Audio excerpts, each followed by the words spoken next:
ორივე მიზეზს გავყვეთ ბატონო ირაკლი და შემდეგ ბატონო შალვა თქვენთან. თქვენ რა მაგალითის მოიყვანეთ ეს აჩვენებს ძალიან კარგად ოპოზიციის აბსურდულობას, მათი ქმედებების აბსურდულობას და განცხადებების აბსურდულობას. ჯერ არ შემოდიან საგამოძიებო კომისიაში და მე ამბობენ, რომ ეს კომისია არის ერთპარტიული და ასე შემდეგ. რა თქმა უნდა, სასურველი იქნებოდა ჩვენთვის, რომ ისინი ჩართულიყვნენ საგამოძიებო კომისიის მუშაობაში. მეცაც გეტყვით, როდესაც ჩვენ საუბარი ქონდა თავიდან საგამოძიებო კომისიის შექმნაზე, დაიწყო საუბრები ჯერ კიდევ შარშან წლის ბოლოს, მაშინ ჩვენ გთხოვეს საერთაშორისო პარტნიორებმა დაავლოდებოდით შესაძლო დოკუმენტის ხელმოწერას იმისათვის, რომ ოპოზიცია შემოსულიყო საგამოძიებო კომისიაში. რა ჩვენ გავაკეთეთ? ჩვენ დიდი ხანი არ გვქნიდით შემადგენლობას, კომისიის შემადგენლობას, ვიდრე ხელი არ მოვაწერეთ 19 აპრილს მიშელის დოკუმენტს და მხოლოდ ამის შემდეგ დაიწყო საუბარი შემადგენლობის ჩამოყალიბებაზე. ამის მიუხედავად ეს ხო საერთაშორისო პარტნიორების მოლოდინის ხო როგორც ეს ჩანდა მათი თხოვნიდან, რომ ჩვენ გაგვიხანგრძლივებინა თვითონ შემადგენლობის ჩამოყალიბება. ეს ხო საერთაშორისო პარტნიორების მოლოდინი, თუმცა მათ ამ შემთხვევაშიც ანგარიში არ გაუწიეს არავის და არაფერს, მათ შორის არც საერთაშორისო პარტნიორებს და ამ შემთხვევაშიც არ შემოვიდნენ დროებით საგამოძიებო კომისიაში. ეს მათ ბუნებას აჩვენებს, ეს ერთი და მეორე აჩვენებს იმას, რომ არ ამბობდა რომ არ ენდობა ქართულ ოცნებას. მათი ნაწილი ამბობდა რომ ამას ნიშნულობა აღარ აქვს, იმიტომ რომ ჩვენ უკვე შევთავაზეთ. კი, ანუ ორად გაიყო ამ შემთხვევაში მოსაზრებები, იყო რამდენიმე პარტია, რომელიც აცხადებდა, რომ არჩევნებთან დაკავშირებით კითხვები აღარ არსებობს, თუმცა იყო პარტიები, რომლებიც ამბობდნენ, რომ ისინი არ ენდობიან კომისიას და ასე შემდეგ. თუმცა ყველა შემთხვევაში სასურველი იქნებოდა, რა თქმა უნდა, რომ ჩვენ ყველა ერთად მსხვდარიყავით ამ კომისიაში და ერთად გვემშელა ყველა პუნქტთან დაკავშირებით, მაგრამ ამას არ იდა თავი ოპოზიციის რადიკალურმა ფრთამ, რატო ერთი მარტივი მიზეზით მათ რეალურად არაფერი აქვს სათქმელი. რეალურად ჩვენ შეგვიძლია დეტალებშიც გავყვეთ იმ დასკვნას, რომელიც დაიდო საგამოძიებო კომისიის მიერ და თითოეულ პუნქტთან დაკავშირებით მარტივი კითხვა შეგვიძლია დავსვათ. რას არ ეთანხმებიან იმ შესაბამის ჩანაწერებში, რაც დევს საგამოძიებო კომისიის დასკვნაში. ვერაფერს ვერ იტყვიან. ერთ პუნქტსაც კი ვერ გააპროტესტებენ და ზუსტად ეს რომ მიცოდნენ წინასწარ, ამიტომ არ შემოვიდნენ საგამოძიებო კომისიაში. არ უნდოდა წინასწარ წაგებულ თამაშის შემოსვლა. რატომ არ იყო ტყუილის შრომა თქვენი შეფასებით? მთელი ეს სამთვიანი პროცესი. იმიტომ ერთ-ერთი მათ შორის მიზანი იყო პრევენცია სამომავლოდ ასეთი სახის დეზინფორმაციული კამპანიის აგორების და ამისთვის საჭირო იყო რომ გავკვეულიყავით ანატომიაში მთლიანად აი ამ დეზინფორმაციული კამპანიის, რაც წარმოებდა თვეების განმავლობაში ამ ქვეყანაში და მათ შორის გაიყვა რიგი საკითხების, რომ მაგალითად სამწუხაროდ არასამთავრობო სექტორმა ან დამკვირვებელმა ორგანიზაციებმა მედიამ სამწუხაროდ ვერ შეასრულა ობიექტური დამკვირვებლის როლი, რომელიც მათ უნდა შეესრულებინათ. მარტივი მაგალითი არის იგივე რომ ავიღოთ სამართლიანი არჩევნების პარალელურ დათვლის მაგალითი რომ ავიღოთ, როდესაც ჩვენ ვამბობდით, რომ ვატყობდით, რომ იყო ხარვეზი და არასწორი მონაცემები, ჩვენ სხვა არასამთავრობო ორგანიზაციებთანაც გქონდა შეხვედრა და მათ ვთხოვდით, რომ იქნებ მათ კოლეგიალურად მიემართათ სამართლიანი არჩევნებისთვის და შეეთავაზებინათ საკუთარი ჩართულობა იმისთვის, რომ გარკვეული იყო სიმართლე. სამწუხაროდ, მათ საერთოდ თითი-თითზე არ დააკარეს იმისთვის, რომ სიმართლე გარკვეული იყო. არადა ყველა ამ ორგანიზაციას, როგორც აქვს სადამკვირვებლო კუთხით პროექტები და ასე ვთქვათ, ამ საქმიანობას ახორციელებენ, ასევე ყველა ეს ორგანიზაცია დღესაც ახორციელებს პროექტებს დეზინფორმაციის წინააღმდეგ და სწორედ დეზინფორმაციის მთელი კასკადი ვნახეთ ამ თვეების განმავლობაში და სამწუხაროდ ვერ იმუშავა ვერც ერთმა ამ დაცვის მექანიზმმა ამ ორგანიზაციების სახით, რომელსაც ეს დეზინფორმაცია უნდა გამოევლინებინა. მათ შორის დღემდე 8% მეტობის საკითხი, ხო, რომელიც სამართლიან არჩევნებსაც დადგინდა კიდევ ერთხელ დოკუმენტურად არ გვაძლევდნენ ჩვენ ამ მონაცემებს საგამოძიებო კომისიისთვის ბოლოს მოუწიათ რომ ეჩვენებინათ ის ოქმები და დადგინდა კიდევ ერთხელ რომ ეს 8% არის ტყუილი და დღემდე არის ჩანაწერი მათ ანგარიშში. პარალელურ დათვლასთან დაკავშირებით ეს ისტორია ჩვენმა მაყურებელმა იცის, ამაზე თქვენს დიდი ხანია ლაპარაკობთ და ასე ვთქვათ, აქ უკვე მე მგონი აღარავის აღარანაირი ეჭვი და კითხვის ნიშანი აღარ აქვს, მაგრამ მაინც ვუბრუნდებით ამ ამბავს, იმიტომ რომ ეს არის ძალიან მნიშვნელოვანი ეპიზოდი მთელი ამ არჩევნების ისტორიაში.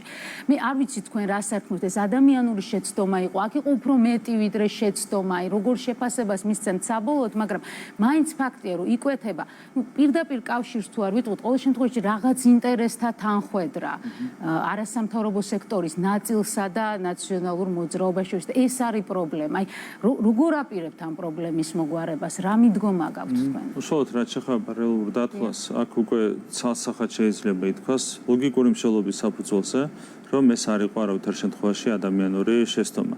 ძალიან ბევრი ფაქტორია, რომელიც ამაზე მიუთითებს, მათ შორის რაც იყო შალვას მხრიდან ნახსენები, 8%-იანი თითქოს მეტობა, იქაც ხო ვერ იქნებოდა ერთი მარტივი ფორმულის შეცდომა, ხო? 8% ძალიან მარტივად იყო დეზინფორმაციული კამპანიის ნაწილი, რასაც არ აღიარებდა თვეების განმავლობაში. PVT-ზე დაჭირდათ 6 კვირა, PVT-ის სიყალბის აღიარებისთვის, ანუ პარალელური დათვლის სიყალბის აღიარებისთვის, რაც შეეხება 8%-იან მეტობას და დეზინფორმაციას. ამას ისინი დღემდე არ აღიარებენ, მიუხედავად იმისა, რომ ფაქტებით დასტურდება, რომ ეს არის ტყუილი. ეს ყველაფერი, რა თქმა უნდა, მიანიშნებს იმაზე, რომ ეს არ იყო მარტივი ადამიანური შეცდომა, არამედ საქმე ჰქონდა ჩვენ წინასწარ კარგად დაგეგმილ კამპანიასთან და ეს კამპანია არ იყო, რა თქმა უნდა, ამ ორგანიზაციის მიერ დაგეგმილი იყო სხვაგან, კონკრეტულ პოლიტიკურ პარტიაში. უბრალოდ ეს ორგანიზაციაც, ამ ორგანიზაციის ალბათ კონკრეტული წარმომადგენლები გახდნენ ამ დეზინფორმაციული კამპანიის შემადგენელი ნაწილი და სრულიად შეგნებულად. ამის ჩვენ ეჭვი გვაქვს და რა თქმა უნდა ეს ეჭვი არის აბსოლუტურად საფუძვლიანი და კომისიის მუშაობამ ეს ეჭვები კიდევ უფრო მეტად გაამყარა. შეიძლება განმეორდეს მსგავსი შემთხვევა უკვე სხვა ორგანიზაციებთან. სწორედ ამიტომ ჩვენ უღრმავდებით აბსოლუტურად ყველაფერს დეტალებში იმისათვის რომ ეს არ გამეორდეს. წინასწარ უნდა იყოს საზოგადოება მზად ასეთი რაღაცებისთვის. ჩვენ ხო შეგნებულად გავშიფრეთ დეტალურად PVT-ის სიყალბე.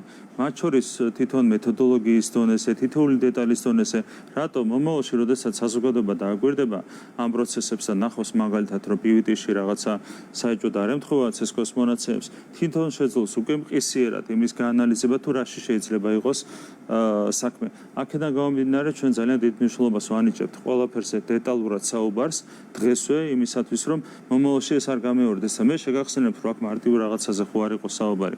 აქ საუბარი იყო 6 თვიან საბოტაჟზე და ამ საბოტაჟმა ქვეყანას მიაყენა, რა თქმა უნდა, სერიოზული ზიანი, მის რეპუტაციას მიაყენა სერიოზული ზიანი, კრიზისი ხელოვნურიც რომ არის. მაშინაც, რა თქმა უნდა, ეს არის სერიოზული ზიანის მომტანი ქვეყნისთვის სხვადასხვა კუთხით, მათ შორის ეკონომიკური კუთხით.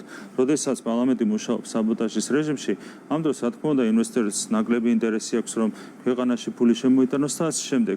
ასეთი რამ აღარ უნდა განმეორდეს, ასეთი საბოტაჟი აღარ უნდა განმეორდეს და ამიტომ არის მნიშვნელოვანი თითოეულ დეტალში ჩაღრმავება. მადლობა ბატონ შალო, რომ დაუბრუნდეთ კომისიაში ოპოზიციის არ მონაწილეობას. ეს სიმართლე გითხრათ, ჩემთვის მაინც ცოტა აუხსნელი, იმიტომ რომ ვფიქრობ, რომ როგორც მინიმუმ მათ შეეძლოთ კარგი პოლიტიკური შოუ დაედგათ აი ამ სხდომების დროს. თუნდაც თანამდებობის პირების გამოკითხვის დროს შეეძლოთ, რომ თავიანთ არგუმენტებს ელაპარაკათ. აი ეს წინა საარჩევნო, უკვე თვითმმართველობის არჩევნებისთვის რაღაც საარჩევნო პროცესში გადასულიყვნენ აი ხმაურიანი საჯარო გამოსვლებით. აი მაინც გაშვებული შესაძლებლობაა ოპოზიციისთვის არ მონაწილეობა თუ რითი აიხსნება? იმ ნაწილისთვის, რომელიც თავად იყო ორგანიზატორი და შემსრულებელი სწორედ ამ დეზინფორმაციის კამპანიის, რა თქმა უნდა, შეგნებული ნაბიჯი იყო, რომ არ ყოფილიყვნენ ნაწილი ამ საგამოძიებო კომისია, თუმცა არის გარკვეული პარტიები, რომლებიც საბოლოო ჯამში მიხვდნენ დღესაც გვესმის აღიარებები, რომ აყვნენ ასე თქვა დიდ პარტიებს ამ ნარატივში და უწევთ დღეს აღიარება, რომ თურმე არ ყოფილა ასე თქვა გაყალბებული ეს არჩევნები და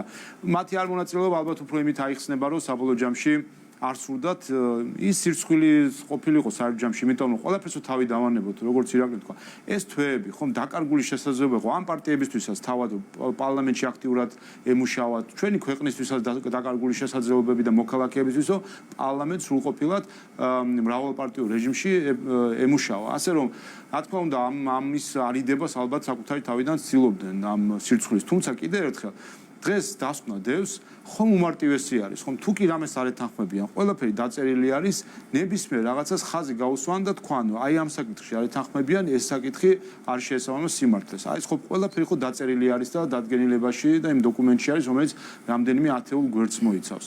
ასე რომ თუ კი რამე პრეტენზია არის, ვფიქრობ რაღაც გონივრული ვადა არსებობს, ეს პრეტენზიები მოვისმინოთ ყველა აქტორისგან, თუ კი ეს პრეტენზიები არ იქნება, რა თქმა უნდა, ჩაითვლება, რომ ამ მიგნებების მიმართ რაიმე პრეტენზია და შენიშვნა აღარ არსებობს. თუმცა პრეტენზიები აქვს არასამთავრობო სექტორის ნაწილსაც. მე გავეცანი საიას თავმჯდომარის განცხადებას იმის თაობაზე, რომ რეკომენდაციებშიც კი ქართული ოცნება ეცადა, რომ სათავისოდ გამოეყენებინა კომისიის მუშაობა და დაკლაპარაკია იმაზე, რომ რეკომენდაციების ნაწილი არის მიმართული არასამთავრობო სექტორის და პოლიტიკური პარტიების მიმართ. რამდენ სამართლიანია? მოვისმინე ეს კომენტარი და ამ კომენტარის იდეა სწორედ ის არის, რასაც ჩვენ ამას ხავს ვუსაუბრობთ. როგორც ჩანს, ამ ორგანიზაციის წარმომადგენლებს შეექმნა აღქმა რომ აი ესე არის დოკუმენტი. აი სწორედ ეს აღქმებია მთავარი პრობლემა. ნაცვლად იმისა თქვა არგუმენტი, რომ რომელ ფაქტს არ ეთანხმებიან, რომელ შეფასებას არ ეთანხმებიან, საუბრობენ ისევ აღქმებზე, რომ ეს დოკუმენტი ქმნის აღქმას, რომ არის მიმართული თქვა არ ვიცი, სადამკვირვებლო ორგანიზაციების წინააღმდეგ. არა და მათ შორის ერთ-ერთი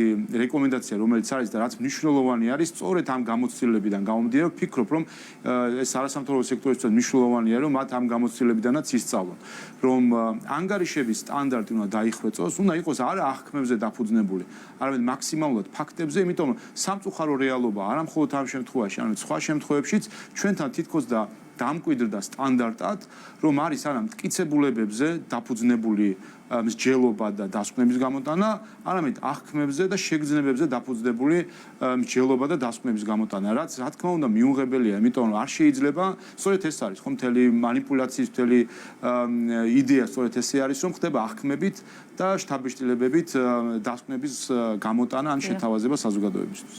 ფათაშორის თქვენ ამას საგანგებოდ გაუსვით ხაზის სადამკვირვებლო მისიების სტანდარტის ამაღლების აუცილებლობას, მათ შორის ლაპარაკია იმაზე, რომ არ უნდა იყოს დაუსაბუთებელი ის სავარაუდო დარღვევები, რომლებზეც ისინი წერენ. ხო, ეს გარკვეული სიახლეა, მე თუ არ მეშლება ჩვენ საარჩევნო პრაქტიკაში, როგორ აპირებთ ეს უკვე დაამკვიდროთ და გაიტანოთ. განსაკუთრებით უცხოურ სადამკვირვებლო მისიებზე ალბათ, ხო, აქ საუბარი და მნიშვნელოვანია მათი მონაწილეობა. მზად ვართ, რა თქმა უნდა, კონსულტაციებისთვის ნებისმიერ რეჟიმში, ნებისმიერ სადამკვირვებლო ორგანიზაციასთან იქნება ეს ადგილობრივი თუ საერთაშორისო ორგანიზაცია სტანდარტის დახვეწა არის ნამდვილად მნიშვნელოვანი და ეს გამოიკვეთა საგამოძიებო კომისიის მუშაობაში. მარტი მაგალითი რომ მოვიყვანოთ ამორჩევლის მოსყიდვა. თქვენ გახსოვთ რომ მუდმივად ტრიალებდა ეს თემა ოპოზიციის მხრიდან რომ მოსყიდვა იყო სისტემური, იყო პრობლემა და ასე შემდეგ და რომ ამან განაპირობა მათ შორის არჩევნების გაყალბება და ასე შემდეგ. ეს ხო მათი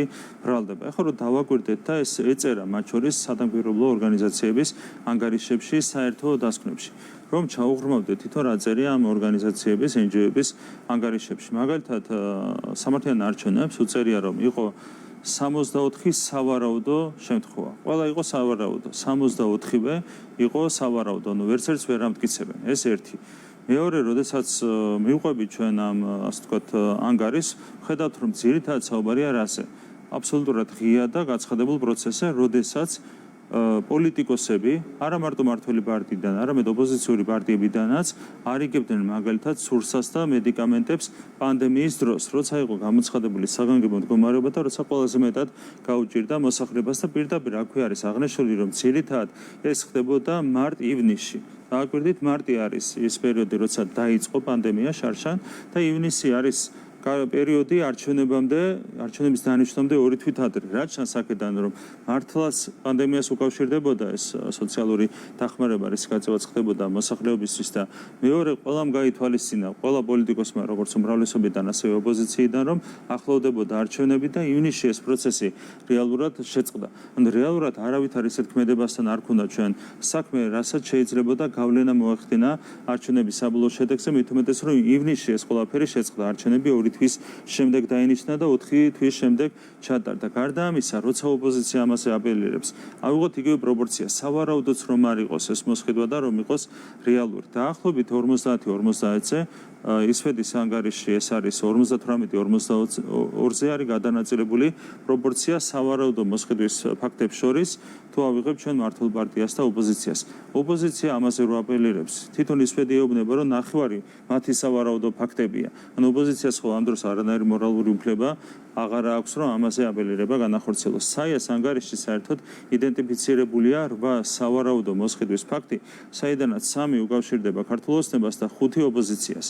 თქვენცა მერე ამის განზოგადება ხდება, რომ მოსყიდვა იყო სისტემური პრობლემა, ამას უკავშირებენ მერე თითქოს და ეს იყო მართველი პარტიის მხრიდან მომდინარე პრობლემა და ასე შემდეგ. ანუ რაღაცა ყალბი დასკვნები იქნება, რომელიც მე არ ემთხვევა თვითონ ამ ანგარიშის დეტალურ მონაცემებს. ამ კუთხით არის ასეთი, ეს არის ერთი მაგალითი და მაგრამ პრაქტიკულად ექნება შესაძლებლობა სადამკვირვებლო მისიას, რომ გადაამოწმოს ყველა ფაქტი. აი წარმოიდგინეთ, თუნდაც დაუშვათ უცხოური მისია კრებს ამ ინფორმაციას და ის უბრალოდ იძულებულია შეიტანოს ანგარიში, მაგრამ თან თქვას, რომ ეს არის სავარაუდო. აქ რო გამიშნოთ ჩვენ საერთაშორისო მისიები და ადგილობრივი მისიები, დამკვირვებლები, ესეც არის ერთი სერიოზული პრობლემა, საერთაშორისო დამკვირვებლები წარმომადგენლები ხშირად ავტომატურ რეჟიმში ეყრდნობიან ხოლმე ადგილობრივი ორგანიზაციების დასკვნებს და თუ ადგილობრივი ორგანიზაციის დასკვნა არის манипулირებული ან არაობიექტური.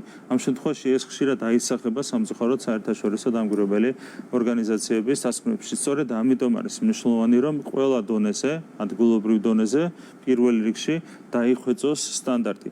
თუ შენ არ გაქვს მტკიცებულება და თუ შენ არ გაქვს ვარაუდის მყარი საფუძველი, ასეთ შემთხვევაში ხელაღებით არ შეიძლება ვინმეს რამე დააბრალოს. ასევე ზეწოლასაც, ნახეთ, ზეწოლასთან დაკავშირებით წერია ასეთი რამ, რომ ოპოზიციური პარტიების წარმომადგენლები უჩიოდნენ მუქარას მათი წარმომადგენლების წინააღმდეგ, ხო? და არც ერთ შემთხვევაში მტკიცებულება არ არსებობს. აი დავუშვათ მომავალშიც ხდება იგივე, ტარდება არჩევნები, რეალურად ჩვენი წარმომადგენლების მხრიდან არავითარი ზეწოლა არ ხორციელდება, მაგრამ ოპოზიციური პარტიები მათ სუბიექტურ ინტერესებშია, ხო, ამაზე აპელირება, ამბობენ, რომ არის ზეწოლა. არ ხდება, მაგრამ არის. და ეს იწერება ანგარიშებში, ჩვენ ხო რაღაცით უნდა ვიყოთ დაზღვეული, თუ კეთილსინდისიერად მოქმედებთ. არავითარი დაზღვევის მექანიზმი აქ არ იკითხება და ზუსტად ამიტომ საუბრობთ იმაზე, რომ თუ არ არსებობს მყარი ვარაუდის საფუძველი, თუ არ არსებობს მტკიცებულება, ასეთ შემთხვევაში ვიღაცამ რაღაცა არ უნდა დაგაბრალოს. ძალიან მარტივად არის. გასაგებია. მიუხედავად იმისა, რომ საგამოძიებო კომისიის დასკვნაში ლაპარაკია ტექნიკურ ხარვეზებზე, რაც გავლენას ვერ მოახდენდა არჩევნების შედეგზე, მაინც მნიშვნელოვანია ამ ხარვეზების არსებობა, განსაკუთრებით როდესაც ორ თვეში არჩევნებია და ეს პრობლემები დიდი ალბათობით წინ დაგვხვდება, ხო? ადამიანური რესურსი არის ალბათ ყველაზე მნიშვნელოვანი რისი გამოყოფა შეიძლება, იმიტომ იკვეთება როგორც არაკვალიფიციურობა, ასევე ერთგვარი გულგრილობა, ხო? რა შეიძლება იყოს ამის წამალი?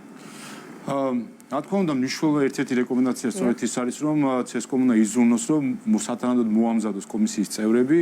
აქ საუბარი 10,000-ობით სავალიდო ჯამში კომისიის წევრზე, რომელიც ჩართული არის და არჩევნებამდე ცოტა ხნით ადრე ხდება მათი დანიშვნა და ამიტომ რთულია, რა თქმა უნდა, რომ ამდენი 10,000-ობით ადამიანი იყოს მაღალკვალიფიციური მომზადებული ჩასაბერი პანდემიის პირობებში, როდესაც ნებისმიერ დროს შეიძლება გამოგაკლდეს ადამიანი. სხვა ჩვენს წინა არჩევნებზე ასეც იყო, მაგალითად საბურთალოს თუ არ ვწდები, ერთი კვირით ადრე 200 წევრის შეცვლა მოუწია დატრენინგებული, მომზადებული კვალიფიციური ადამიანის წევრების შეყვანა.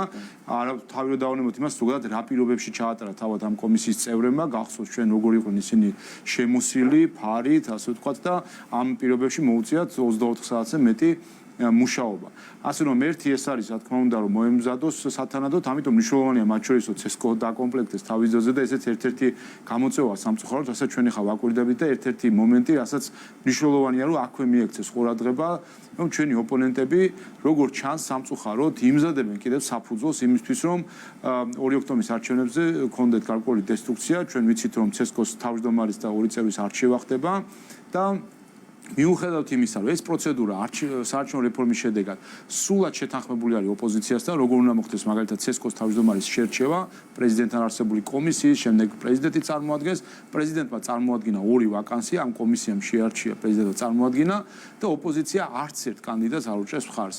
ამით უკვე ნათელი ხდება, რომ ხდება გარკვეული პასუხისმგებლობის თავის არიდება. არ გონია, მე უფრო არის რისკი იმის, რომ ხდება მომზადება ან შემზადება გარკვეული საბაბის, რომ თუ კი 2 ოქტომბერთან დაკავშირებით შემდეგ კიდე იქნება სურვილი, რომ გარკვეული დეзинფორმაციული კამპანია აგორდეს, აი შემდეგ თქვან, რომ ამ კანდიდატებიდან ჩვენ არცეც არ უჭერდით ხარს, ამიტომ ჩვენდობას არ იმსახურებდნენ თავიდანვე. ამიტომ აქედან მნიშვნელოვანია საზოგადოება მიაქციოს ამას ყურადღება, რომ კიდევ ერთხელ იმ პროცედურით, რომელიც ყველამ ერთად შევათანხმეთ საარჩევნო რეფორმის პროცესში, აი ამ პროცედურით ზუსტად იქნა წარმოდგენილი კანდიდატები, რაც თავარი არანაირი შენიშვნა ამ კანდიდატების მიმართ არ აქვს, მათი პროფესიონალიზმის მიმართ, გამოცდილების მიმართ და ერთადერთი მიზეზი არის ის, რომ ისინი საარჩევნო ადმინისტრაციაში მუშაობდნენ და ეს გამოცდილება აქვთ, რაც დისკრიმინაციასო თავი დავანებოთ, ზოგადად ეს არის სტიგმატიზება, ზოგადად საჯარო მოხელეების, ასე რომ ისე რომ არანაირი ობიექტური პრეტენზია არ აქვთ, უბრალოდ არ იღებენ მონაწილეობას კენჭის ხაში, არ აძლევენ ხმას და არის ეჭვი რომ სწორედ დამზადებენ ალბათ უახლოეს დღეებში ჩვენ მივადევნებთ თვალს, მანამდე დაუბრუნდეთ იმ საქმეს, რომელიც პარლამენტმაც და საარჩევნო ადმინისტრაციაც უნდა შეასრულოს უკვე ამ დასკვნაზე დაყრდნობით. რა გარდა ტრენინგისა და უშუალოდ ადამიანური რესურსი, კიდე რა ცვლილებები იქნება მნიშვნელოვანი. თუნდაც უკვე განხორციელებული საარჩევნო ცვლილებები ეს არის შესაბამისობაში კომისიის დასწრებით? ზოგადად სხვა ჩვენს ეს საარჩევნო რეფორმის პროცესში ჩვენი პოზიცია ამ კომისიაში ან სამუშაო ჯგუფში იყო ის, რომ ისეთი მექანიზმები შეგვეტანა ამ კოდექსში, რომელიც დააზღვევდა შემდეგ აი ეს დესტრუქციას ან სპეკულაციას და მათ შორის ის, რომ უბნების 10%-ის გადაცვლა მოხდება და ეს არის ერთ-ერთი მექანიზმი, როგორც პრევენციის, გარკვეული დარღვევების, ისე შემდეგი კონტროლის და ზოგადად სპეკულაციის გამორიცხვის. 10% უბნებისა სტატისტიკურად რო შევხედოთ, ეს ფაქტობრივად ნიშნავს ხელახლა გადაცვლა თლიანად არჩევნებს. თან შემთხვევითი შერჩევით ხდება სხვადასხვა ოლქში. ამიტომ ეს მექანიზმი, მათ შორის ისე ოპოზიციის გაზრდილი მონაწილეობა კომისიაში და ყველა იქ იქნება და ბოლო-ბოლო საბოლოო ჯამში იძულებული იქნებიან პასუხისგებლობა აიღონ მათ შორის კომისიის გადაწყვეტილებებზე.